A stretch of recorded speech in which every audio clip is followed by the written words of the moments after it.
71 সালে আমার 30 লক্ষ লোক মারা গেছে, 2 লক্ষ মা বোন নির্যাতিত হচ্ছে, 71 সালে আমার এইটা হচ্ছে। বিজয়ী জাতি কোনোদিন মৃত সোলজারদের সংখ্যা কাউন্ট করে নাকি? যুদ্ধের পরে কি হয়? ওরা শহীদ হয়ে গেছে, বীর, দাফন কাফন করে পতাকা নিয়ে আগায় যেতে হয়। I am proud of the soldier sacrifice. বিজয়ী জাতি কোনোদিন বিজয় নিয়ে কান্নাকাটি করে, এইটা আওয়ামী লীগ ছাড়া আর কোনো জায়গায় আমরা দেখি নাই।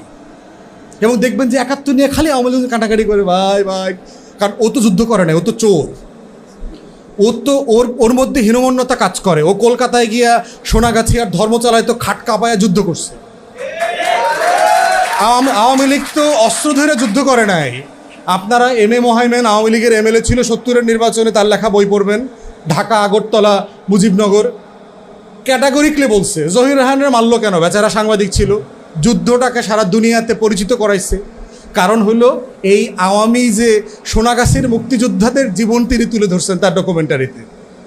উনি বলছেন ফাঁস করে দিব এটা, যদি আমার ভাইরে আমি খুঁজে না পাই, শহীদুল্লাহ কাসারে যদি খুঁজে না পাই, তো সব আকাম কুকাম সব ফাঁস করে দেব। এবং 30 তারিখ প্রেস ক্লাবে সংবাদ সম্মেলন করে তার এই ডকুমেন্টারি ফাঁস করার কথা ছিল, এবং সেই দিন সকালেই তাকে গুম করা হয়েছে।